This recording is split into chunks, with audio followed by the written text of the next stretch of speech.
Network Dojo.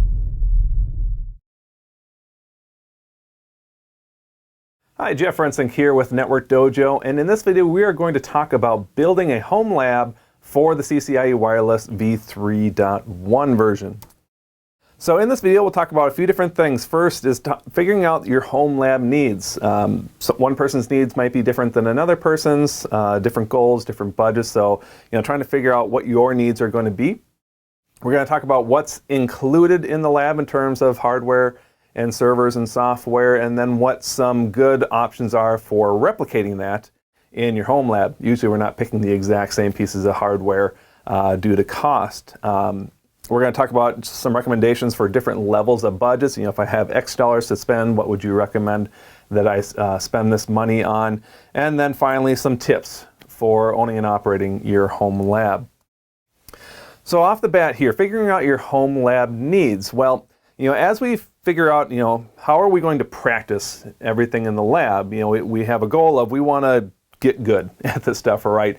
And so on that hands-on practice, we can either build out a really nice home lab and kind of practice everything on our own lab. Or we could sort of go the other ditch and say, I'm going to do everything through a rack rental and I won't really have anything in a home lab.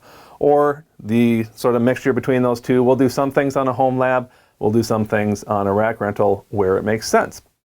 But really at the end of the day, the goal is we want to practice as much of the blueprint as possible so we can get fully prepared, but within reason. Sometimes certain little snippets of the blueprint might be exceedingly expensive to practice, and maybe it's not super important, so that one might just sort of get left on the wayside.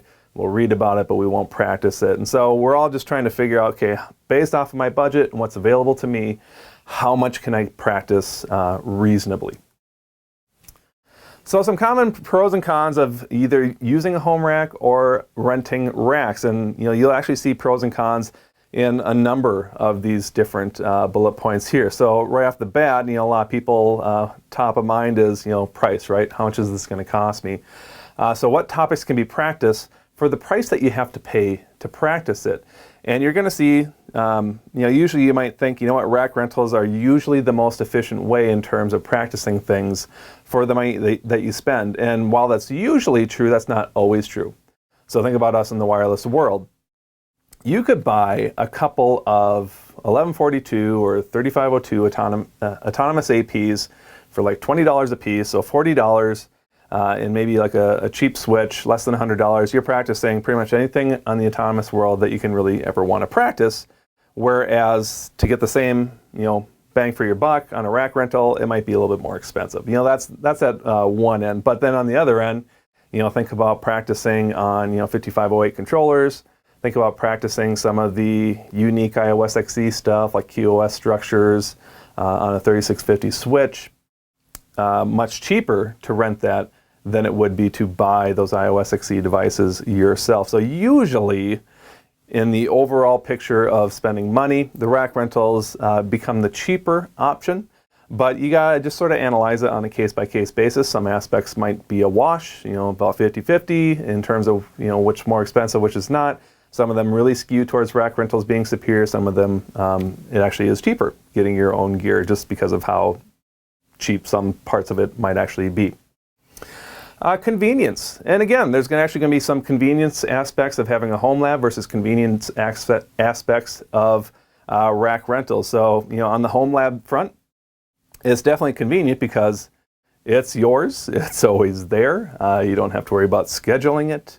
It's just, you can do whatever you want with it and however you want with it. So on that aspect, absolutely, it's very convenient. On the other side, rack rentals become very convenient when it comes time to, do a workbook. And you know what? The workbook is made specifically for that rack, setup. So if you rent the rack time, the topology is the same, the config's already loaded up for you. You can just kind of get there and hit the ground running. Whereas if you want to replicate that onto your home lab, you got to, convert configs from, okay, if this is what the workbook configs use, but my setup's a little different. I need to convert those configs into appropriate starting configs on my type of stuff. You don't have to worry about managing the gear, maintaining the gear, things like that. So there's definitely conveniences on both sides of the picture when we talk about home labs and rack rentals. The next bullet point, the ability to follow study materials. I kind of touched on that, but much easier if the workbook provider or the study material provider is the one providing the rack rentals. Usually they work quite well on their rack rentals. Whereas, again, you might have to translate configs, or maybe you don't have as many devices in your home rack that they're using in whatever materials that it is that you're studying off of. And so, there's just some alterations that sometimes need to be made. Sometimes you can do it without too much effort. Sometimes you gotta sort of make compromises, whatever it's gonna be. Ease of use, rack rentals are usually easier in terms of being able to follow those materials, but there's usually more steps to it, right? You gotta schedule the rack time, you gotta, somehow VPN or remote into wherever those remote racks are, adds a little bit of steps to the process. Compared to usually it's easier to use your own home rack, unless you're on the road, right? And then also using your home rack becomes more difficult to use. You don't always have someone at home to support it if something goes wrong, to reboot something, unplug, plug something back in. So you'll get ease of use benefits on both sides of the equation there. Persistence of configs. This is one big benefit of the home lab, right? I can do some configs, I can come back to it the next day, and those configs are still there, whereas usually you don't get that on a rack rental. Once your rack rental session's over, those configs are gone, and you're going to have to reapply things if you weren't able to complete whatever lab it is that you were trying to do. Now, in different tracks, sometimes you might find certain vendors that are able to save configs for you. Much harder to do when we start talking about things like servers and keeping configs on servers, CLI-based configs. Those are easier to pull off, but for us in the wireless world, a little bit harder. We personally don't allow that in Network Dojo. I don't know anyone who does, honestly, in the wireless world. And then having something to keep at the end, when you're done studying, you got your CCIE, and now you're doing the next thing. Maybe you just want to have something to lab up, for your own personal or work processes. Having that home lab, you can choose to keep that gear. You can choose to sell it when you're done. With the rack rentals, once you're done with your rack rental tokens, that's kind of the end. So you don't have any investment in anything, we'll say, with that. So as you can see, there's no one clear-cut winner for every single person. There's going to be pros and cons for a lot of these things for both sides of home rack and rack rentals. And so there's a give and take. And you just got to sort of figure out what's going to be best for you. So what do most people typically do for the wireless lab, at least? Well, if they're not using anyone's workbooks, usually they'll probably either do 100% home lab, or they might do a lot of home lab, but then pick and choose a few things that they might use a rack rental for. Back with version 3.0 of the exam, it's pretty expensive to buy a 5760 controller. It's kind of expensive to buy, a number of 3650 switches, and so maybe the converged access stuff, that they would definitely use rack rentals for that, and then kind of do a home lab with the rest of it. So it just depends on what's available to them. Now, if you're using Network Dojo workbooks, or maybe you're using a workbook from someone else, if those are out there, oftentimes there's definitely instances where you want to use a rack rental there. Like for instance with us, workbooks 2, workbooks 3, those are much better on our racks because we have a bunch of initial configs, especially on the server side, that you can't really replicate in your own home rack. Or if you are replicating it, you're replicating, you're manually configuring broken things that really won't, do the intended troubleshooting that we want you to stumble across. And so with us, people might use a home lab for a lot of workbook volume 1, but they'll use our racks for volume 2 and volume 3, or maybe they'll just use us for 100% of the time. Because like with our Platinum bundle, we give you 300 hours of rack rentals, which is quite a lot. So it just really depends on the type of studying that you're doing. But that's kind of what most people typically do for different situations there. All right, well, let's get into what is the gear in the real lab, and then what can you have a corollary to use in a home lab. So for switches in the real lab, we're talking 4500s with SOUP 8s in them. We're talking 3650 switches down at the access layer, probably a couple 4500s maybe something like 3 3650s sounds like about right. On the controller side of things, it's all 5508s, and then now they actually added virtual wireless LAN controllers. So, 2, 3 5508s, maybe a virtual wireless LAN controller thrown in there somewhere. On the APs, they just added in 1850 series APs for Mobility Express, but then they have also the 3700s, 1600s that they had originally. So a few different AO2.11n or AC type APs there. On the server side of things, they're running Prime infrastructure, CMX, Windows Server, ICE, a Windows Server, a Windows 7 client. Those are kind of all the servers and clients that are operating in the lab. And then other stuff, there's a terminal server inside there that you're using to access the CLI of most of your devices. There's a Call Manager Express or some sort of a Call Manager server in there for the Jabber client. There's a Jabber client. There's an AnyConnect client. So those are kind of all the things that you're interacting with either directly or your devices are interacting with, like the CME. You don't have direct interaction with that, but your Jabber client will be trying to talk to it, obviously, to register up, even though you don't have access to managing the CME. All those things are in the actual lab. Now, if you try to replicate this out, this is going to be pretty darn expensive, especially when you talk about those 4500s, those 3650s, get pretty expensive, right? So, what are some good options to allow you to practice what you need to do on those devices, but sort of, keep the budget within reason here? So, let's kind of break it down by category. Switches. I would say most everything in the blueprint can be done on 3560 switches, sorry, not 3650s, but the 3560 switches running IP services code. That's the layer 3 code on those.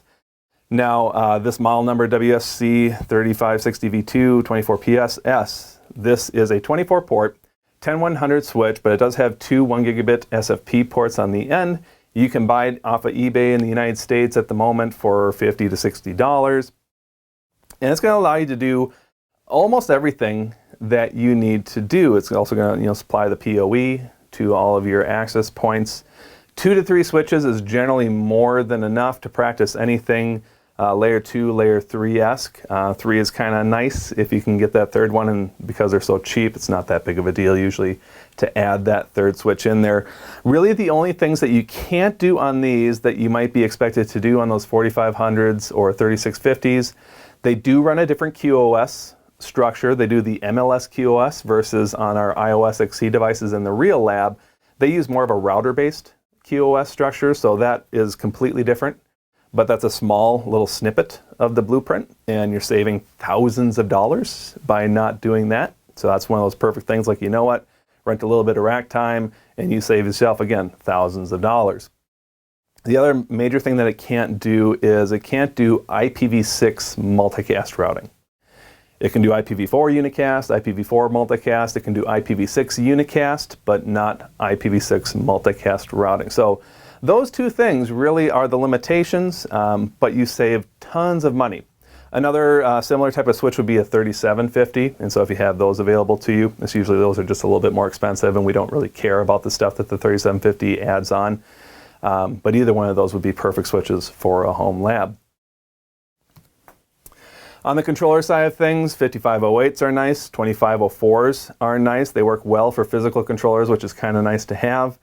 Yes, the virtual wireless LAN controller is in the lab. I wouldn't have that be my only controller as I'm doing my lab practice. Maybe it's one of your controllers, but I would try to have at least one physical controller if you can, because it unlocks some important things like local mode APs, it unlocks mesh mode APs. There's just some things that the virtual wireless LAN controller cannot do.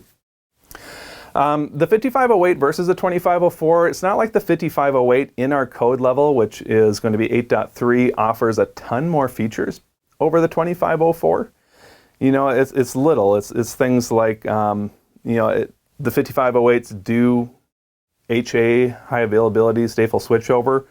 But for most people, they aren't even going to get a 5508 that supports that, because you need 50 licenses in order to support that, which bumps up the price even more. Like rate limiting, I don't think the 2504 does rate limiting, but the list is pretty small, and so the price difference between them, 2504 is a great choice if you have it. If you have a 5508 available to you, awesome. If you want to get a 5508, don't feel like you need two 5508s. A 5508 plus a 2504 would make a perfect pairing, or even two 2504s is an excellent pairing as well. So have at least one controller, one physical controller, ideally two, because then you can start practicing things like failovers, anchoring, mobility setups, things like that. Lightweight APs.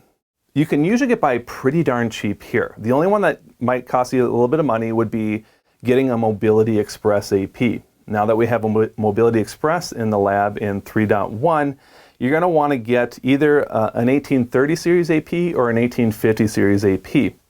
Really, there's very little difference in terms of configuration from those two things. The 1852 is definitely more powerful, has more spatial streams and all that type of stuff, but we don't really care about that in a lab perspective. The only thing that could really see that the 1852 has that maybe might come into play is that it has two ports that can actually do an ether channel with them. The 1830 does not. But for a $100 difference, is it worth practicing an ether channel? I don't know, maybe it is to you, maybe you already have an 1850. But the 1832s, you can buy those new, somewhere between $300 to $330. Again, this is US prices. But I don't see too many used ones of those, whereas every once in a while I see some used 1850s that actually are about the same price point. So if you kind of just, if you don't have to buy it right now, just keep an eye out for some used 1850s, and you can get that, beefier AP, which is the one that's actually in the lab, for about the same price as a new 1832. So keep an eye out for those.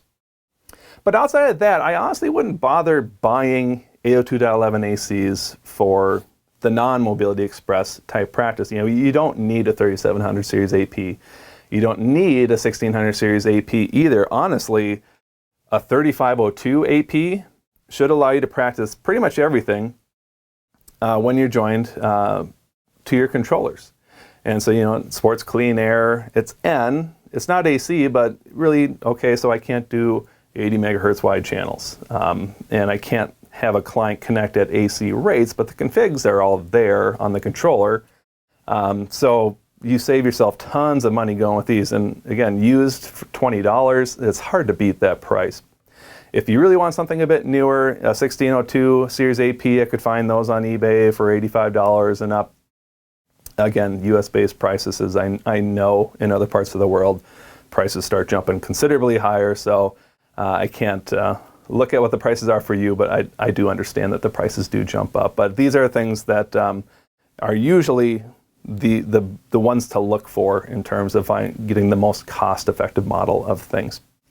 You need at least two controller-based APs. A few extra wouldn't be a bad thing, but two is what you really need to kind of practice everything. On the autonomous side, a pair of 1142 APs or a pair of 3502 APs, plenty good for anything that you would need. Again, both of those are about $20 used on eBay. No need to spend hundreds of dollars more, just so you can type in one or two extra commands like a channel width 80 or whatever it's going to be there. Now, one really helpful thing is to have an ESXi server to run all of your VMs. All of these servers that we have in the lab can run as VMs. And so your MSCs or CMX, your ICE, your PI, your Windows server, all of those can absolutely run inside a single ESXi server that can be bought for, honestly, not that much money. You could also throw in a test client on there if you didn't want a separate test client. So you could have everything running inside of an ESXi server. You just need a USB NIC to plug into that ESXi server that could then be used by your test client. The nice thing with the Cisco server VMs, the CMX, the ICE, the PI, those do allow for demo periods. So you can spin them up and use them for free for a little bit. Eventually they're going to run out of their demo period. And unfortunately, you have to pretty much blow it away, recreate the VM from scratch, and then you're up and running. Doesn't take too long to do that. I mean, you're going to invest a few hours to get these deleted and recreated, but hopefully you won't have to do that too many times over the course of your studies. It beats buying licenses, which can definitely start running up the price pretty quickly there. unless you have some sort of access as a partner to some cheap lab licensing thing. If so, awesome. You don't have to deal with that headache. A Windows server, I think they can run unlicensed. I'm not 100% sure on that one, but I know like the Windows client, you can just install and run it, and it like bugs you that it doesn't have a license on it, but it still does everything. The Windows server might be like that, but I'm not 100% sure on that one. But you could get by without really spending any money. The Windows server is probably the least important of all of them. Usually you're using that for like your Active Directory, a DNS server, maybe an external DHCP server, maybe certificate authorization services. But you can find free alternatives. You could stand up a Linux server to do DNS, to do DHCP, to do CA services. You could have it be like an LDAP server. I don't even, maybe there's some sort of a free AD type of a thing out there. I've never really looked into it, but there might be a free alternative for that if the Windows server won't let you run it without a license. So good options for this for cheap. On the Dell side, an R710 series server can be found quite easily for little money. On the HP side of things, either a DL360 or a DL380 G7 server, again, can be found very easily for very cheap. Somewhere in the $350 to $450 range is pretty easy to find these things that would run all of these VMs for you, no sweat. So things to look for in terms of specs. Most of these come with a pair of CPUs, so a pair of quad-core or hex-core CPUs, plenty good for these VMs. 48 gig of RAM or more would be more than enough. And then something like 500 gig of hard drive space or more would be good. And as you look at the hard drive space, oftentimes they just aggregate. If I had 4 250 gig hard drives, they'd say it's a terabyte of hard drive space, but account for RAID loss. So depending on the RAID type that you choose, you're not going to get a terabyte of that. Like if you chose RAID 5, you'd only get 750 gig out of that. Or if you chose RAID 10, you'd only get 500 gig out of that. So don't forget to account for your RAID loss as you figure out that you want 500 gig of usable hard drive space should be plenty. And now some other items to consider in your home lab. I do highly recommend, if you start getting any amounts of gear, use a terminal server. So a terminal server just plugs into all of the console ports of all of your devices, and then it plugs into a network on the other side. And what it allows you to do is you can telnet through the terminal server to the device that you want to access. So rather than have a console port on your PC that you're using to configure everything and manually moving that from this device to that device to that device, oh, this one's on the back, and so you're like going around the back and you're like swearing because it's annoying. You just say, telnet to the terminal server on my switch port, or telnet to the server on the port that gets me to this access point. And so you can have all your devices, console ports up at the same time. You don't have to move things around. It's so awesome. Get it. It's so worth the money. On the Cisco side, if you want to buy something, 2509 or 2511 series routers, they call them access servers. So it's like an AS2509 or AS2511.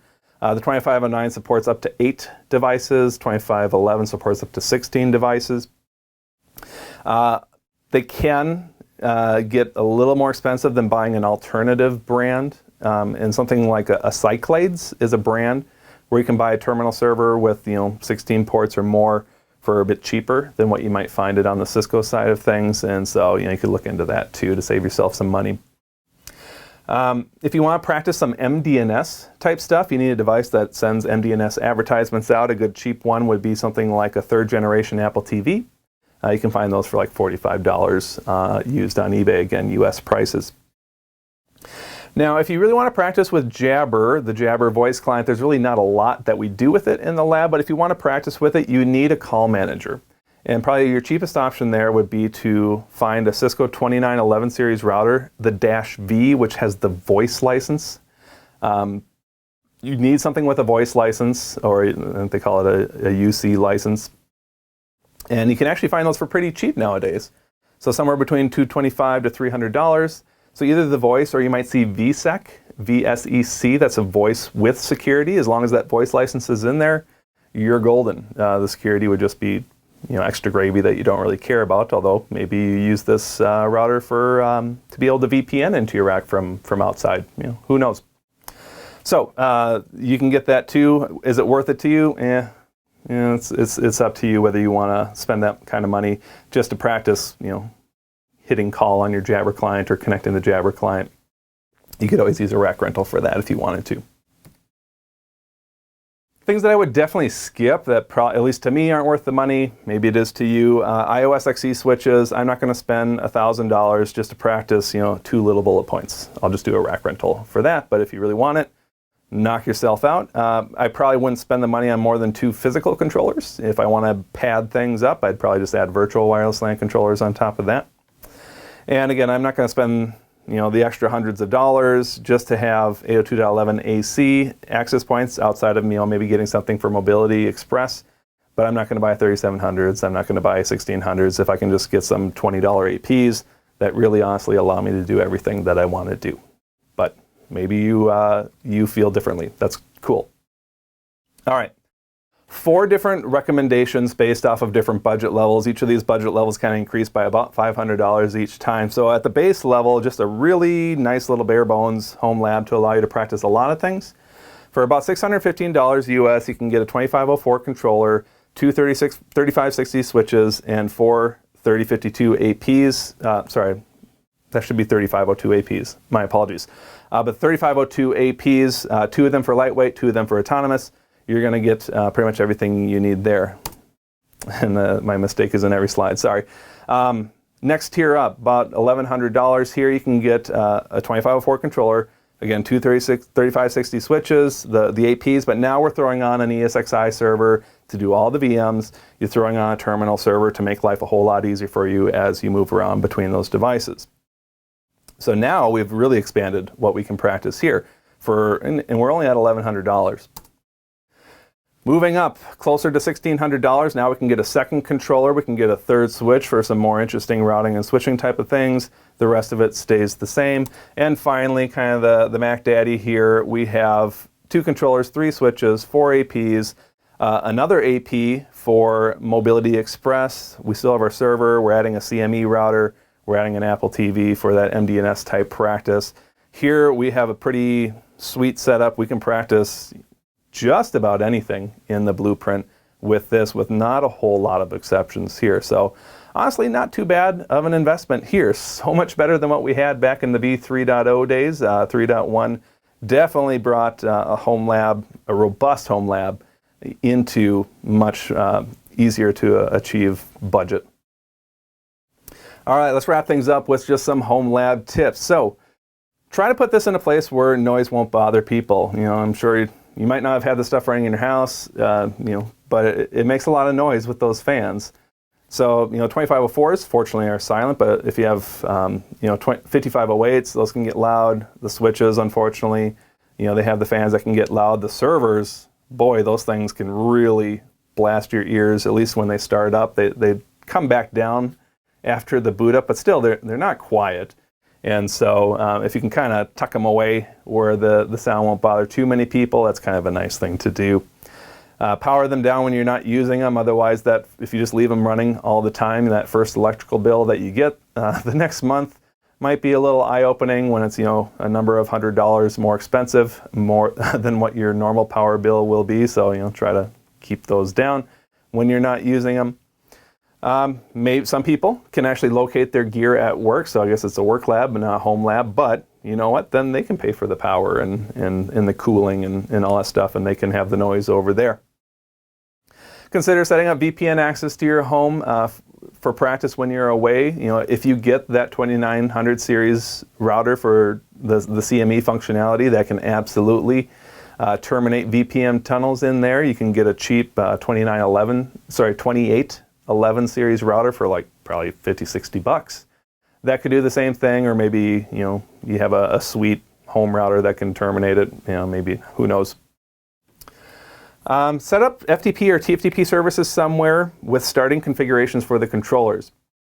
One of the common repetitive tasks that we do as we do practice is, okay, let's get back to a starting config.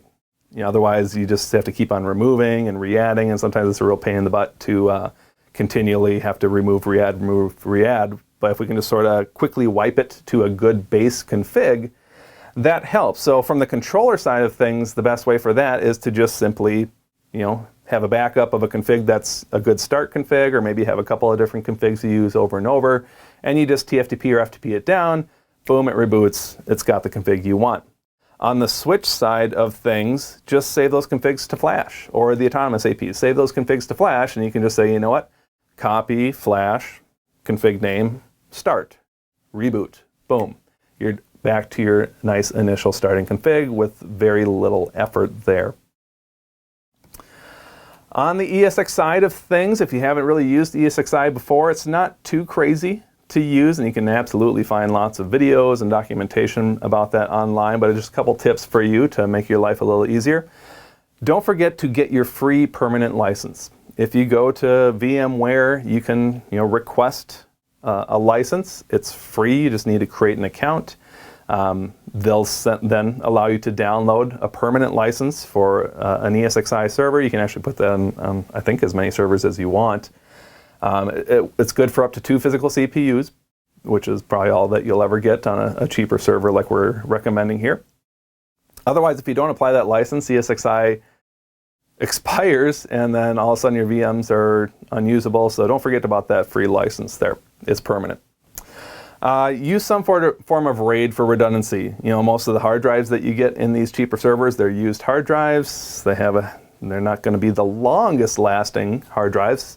Now, I use used hard drives, and it's not like I have them, popping all the time. But, it's been, a few over the course of a year will die. And so, you know what? Get some redundancy so you don't have to rebuild that from scratch. When a hard drive dies, you just pop it out, put a new one in, rebuilds, and boom. That's all that you ever had to do. So for me, I like RAID 10. It's basically RAID 1 plus RAID 0. It gives you full redundancy, but you lose half your drives. But it's redundancy, but speed. So it's a nice combination of those, but it's the most expensive one because you lose half your drives to redundancy. If you can't afford that, RAID 5 is your best bet in terms of the most cost-effective redundancy. You only lose one of your hard drives. So if you have 4 hard drives, one would be a redundancy drive. The rest of the 3 are usable space drives. To save more hard drive space, thin provision all hard drives. What's thin? So there's thin provisioning and thick provisioning. So if I thick provision a 200 gig hard drive, 200 gigs of space of my hard drive is now eaten up. Even though I might only be using 20 gig of that at the moment, that 180 gig of empty space is being used up. And now I only have, if I had 500 gig to begin with, I only have 300 gig left for the other ones. And some of these servers want really big hard drives, like 500 gig hard drives. So if you do thin provisioning, the VM thinks it has like a 500 gig hard drive, but it's only eating up however much space is actually being used in that overall 500 gigs. And so in that case, let's say that there was 40 gigs being used of my 500 gig provision. I'm only taking 40 gig out of my space on my hard drive, and that leaves everything else. And so while you might not want a thin provision because there's some performance hits, I think, with thin provisioning, but it grows with you. And in a lab, it's perfectly acceptable. It's what I do on all my stuff, and it's not a problem. So thin provision your hard drives, saves tons of space, and most of the guides that you'll see for setting up your VMs actually say thin provisioning is okay now. It wasn't always that case. And then finally, use things called snapshots to make your life easier.